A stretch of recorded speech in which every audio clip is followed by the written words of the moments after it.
Today, I'm going to be doing my 2024 recap. Townhome is in very, very high demand right now. The market and the conditions of the market is changing things a little bit. What's going on, everybody? Welcome to the Closing with Corey podcast. I am going to be talking about a lot today. I'm going to be doing my 2024 recap. We're going to be talking about the market. We're going to be talking about some predictions for next year. But I want to start off before we get into any of that and just do my own personal recap. So first and foremost, obviously, as always, I want to say thank you to all of my clients. I want to say thank you to all of my friends, all of my referrals, everybody who I was able to make a connection with in 2024, and everyone that I was able to continue to build on those connections from all the previous years. At the end of the year, I normally try my best to focus on the positive things that I did, to be able to work on those and to be able to make them even stronger, along with the things that I could have done a little bit differently to learn from those mistakes to change the next year. Kind of looking back throughout this past year, I made a post. My last two closings of the month were last week, right before Christmas. And I even said it in the post to where in no way, shape, or form trying to be corny or come off as any other way besides being genuine, was that I think about the things in my life and that kind of just allows me to operate in this job and to be able to, most importantly, enjoy this job. And I think the best part of that is those connections that are being made and those relationships that are being formed. I meet a lot of people who are all on different journeys personally, but all have a similar goal, whether it's to, buy their first home, to buy an investment home, to sell their first home, to be able to upsize or to downsize or to move out of state and to be relocated. So that process, from that very, very first initial meeting to getting to know them, to going back and forth, to just to be able to create that bond, and most importantly, for them to be able to create that trust in me, is 100% the most rewarding part of this whole process. So thank you to everybody. Thank you to my clients. Thank you guys for making it such a successful year.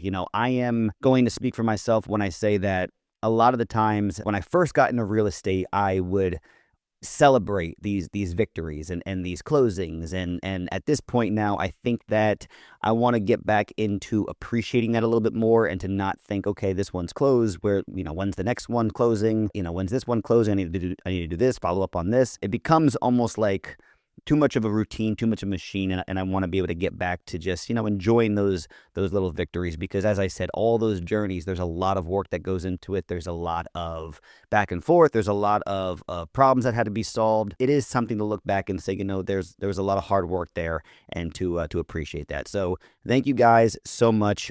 This year again was a very, very good year, and I'm looking forward to 2025. So that's my own personal stuff. Let's talk about the market a little bit. I went through a whole bunch of sources, because if you go on to 5 different places online to try to get some ideas and to try to get some numbers and some stats, you're going to kind of get different numbers. So I'll probably put the link somewhere for where I got this information from, but I just wanted to at least give you an idea. Now, I looked at my podcast from the end of January of 2024, talking about the predictions for 2024. And I just realized that even those stats that I was saying, they were very, very broad, to where it was 100% right, only because no matter which way the market went, it would have been able to be associated with what the stats were. So let's talk about just this past year and what has happened. We'll talk a little bit about rates. We'll talk a little bit about a couple of other things that happened within real estate.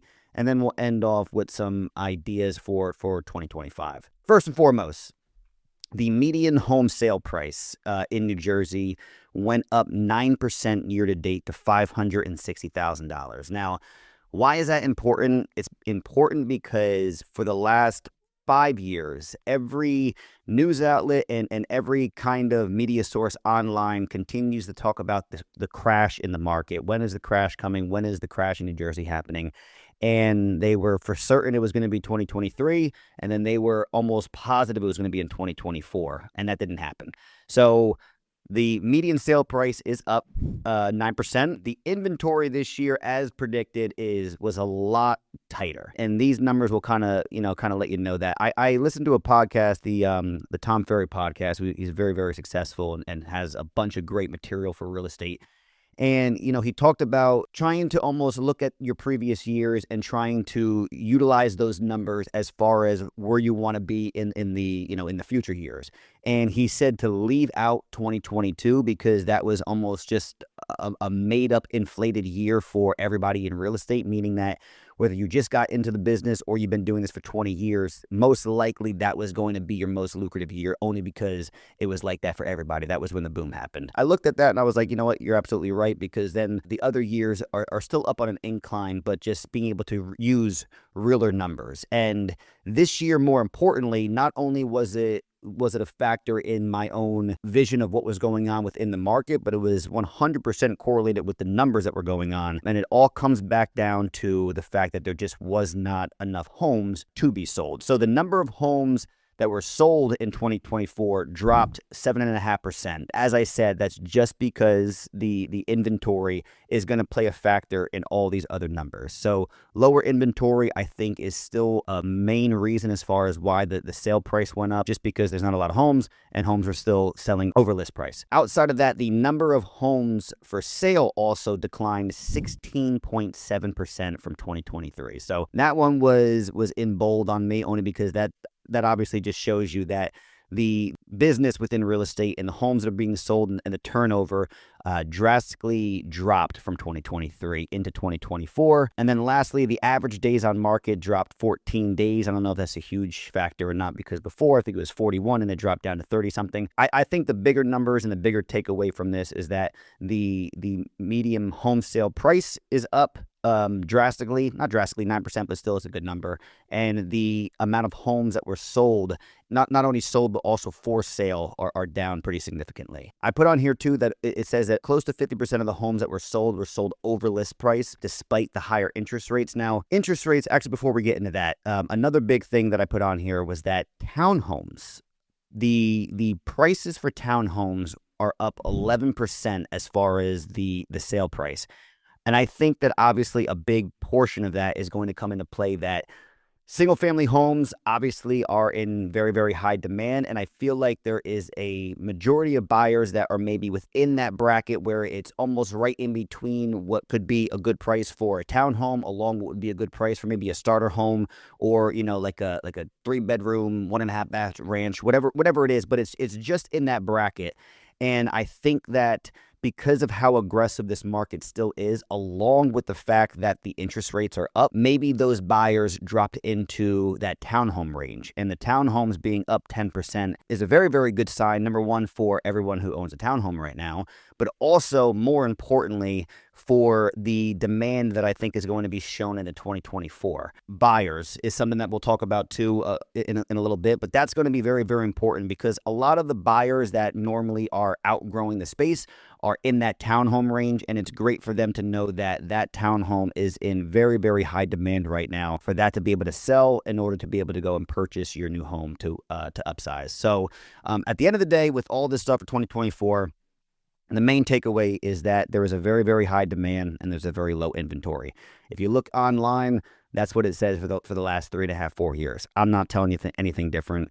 That's just the way that these numbers are kind of playing out. I just thought that it was going to be important to kind of break down as far as the percentages, the numbers, and more importantly too, just the fact that the values are still increasing, not at the same rate from the 2021 to 2022, but at the end of the day, they're still going up, which is very good for homeowners, and then also very good for this market going into 2025. Let's talk really, really quick about mortgage rates. I'm not going to really waste too much time, because this is all kind of just based off of opinions and predictions, where it's not really based too much off of facts. The idea and the running idea that I saw throughout a lot of the sources that I was going to was saying that the mortgage rate side of things should hopefully stabilize into the second half of 2025. You'll probably see the rates kind of stay steady in the first quarter and hopefully be able to go down into the 6 range, maybe even the high 5s. Again, this is all coming from just different sources. So this is going to be something that you'll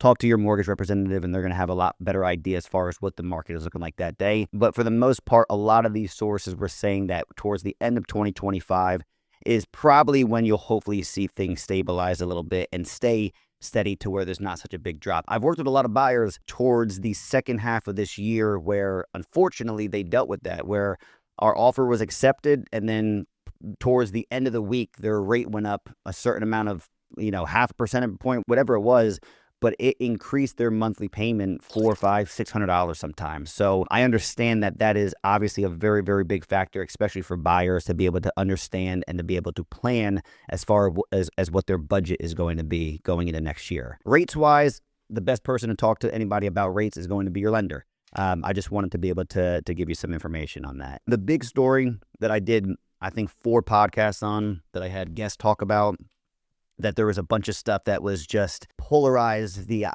conversation behind real estate, was the buyer agency agreements, was the NAR settlement, was all of these changes that were going to be implemented this year from when the court had settled.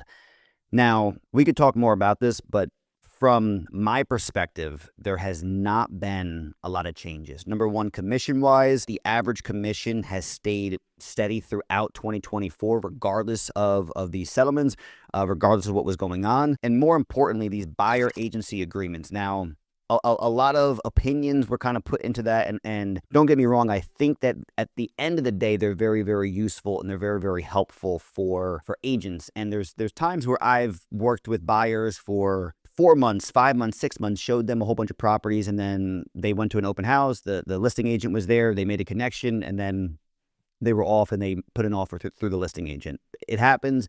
That's part of the business.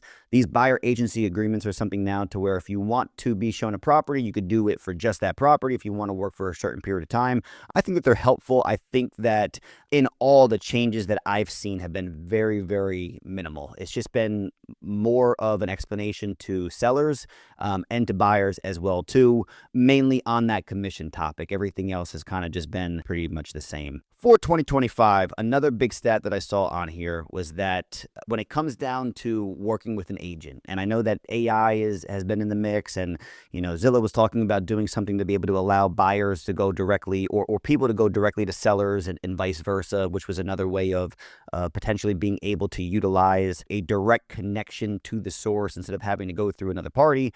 But at the end of the day, for 2024, from all of the homes that were closed, 94% of the buyers used a real estate agent and 93% of the sellers used the real estate agent. So we're still in good numbers as far as agents are concerned. And also, too, listen, I think that there is a ton of value when you are buying a home to use an agent. And I think there's a ton of value when you're selling a home to use an agent. The numbers don't lie. When a seller is using an agent to sell their home compared to a for sale by owner, it's a very, very obvious difference as far as what their return is.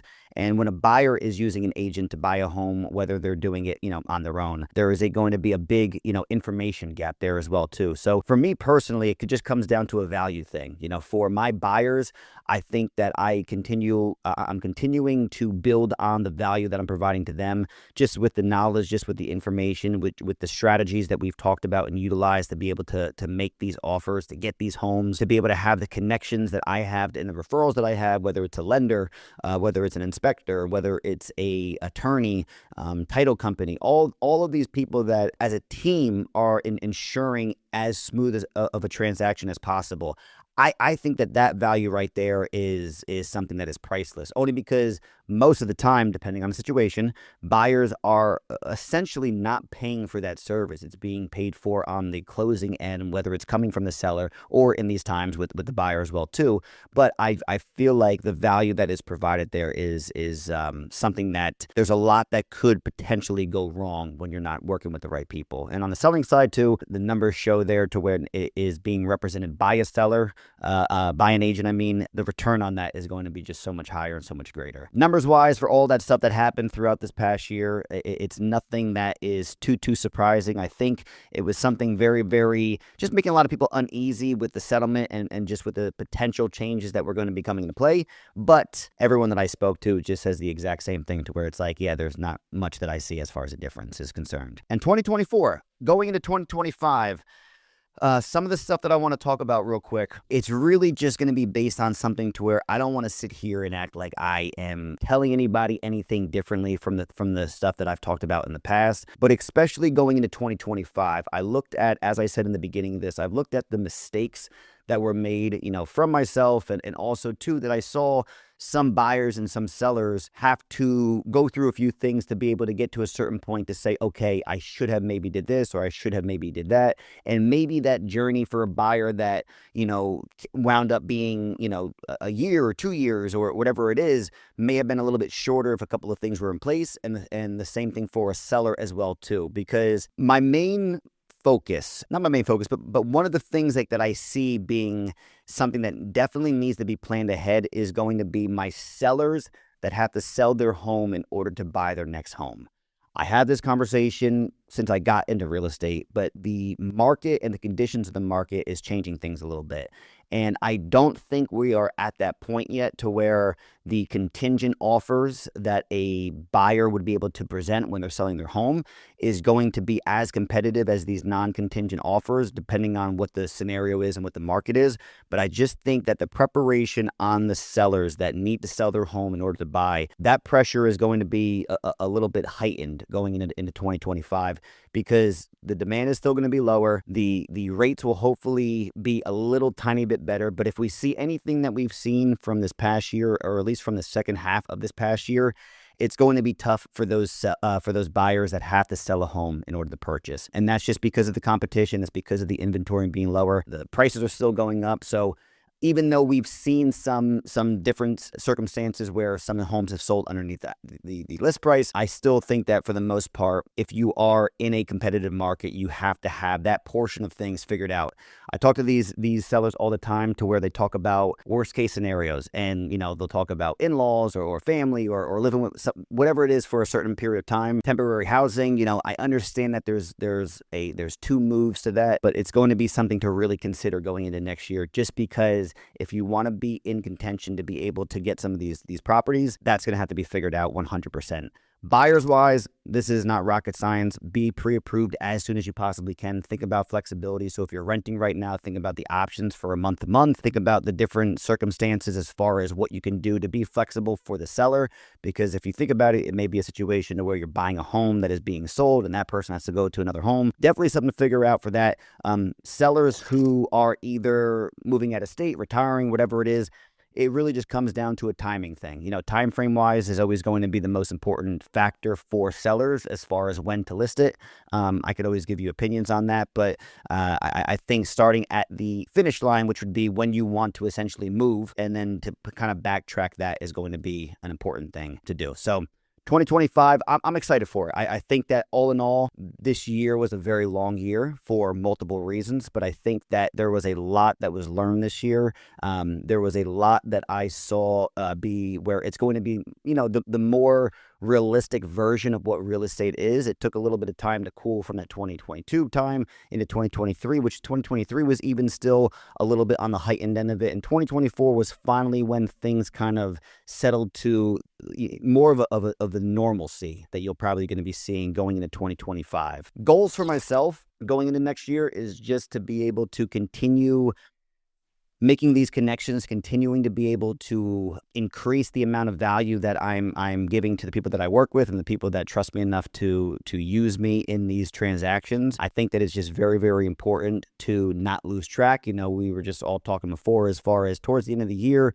and when these conversations kind of slow up a little bit, all these things happen. When you're an independent contractor, when you're self-employed, it gets a little bit nerve-wracking. But I think continuing to have all this preparation going into next year is going to be super important. As far as podcast-wise, thank you to all the guests that I had on this past year. I'm going to be kind of doing the same thing going into next year. I loved, having some of the agents on to get an idea as far as what they did and how they, perceive this market, and kind of sharing all of the gems and stuff, and along with everyone everyone else that I had. So thank you guys so much. I'll be continuing the guest aspect of the show, and along with, doing these solo episodes as well too. And that's really it. Going into next year, as I spoke about before, a big thing for me is just trying to remain a little bit more present, a little bit more aware of what's going on, to appreciate these things, and not to be just looking so much into the future or focus on things like that I could have done differently. And I know it's a lot easier said than done, but that's going to be the goal going into next year.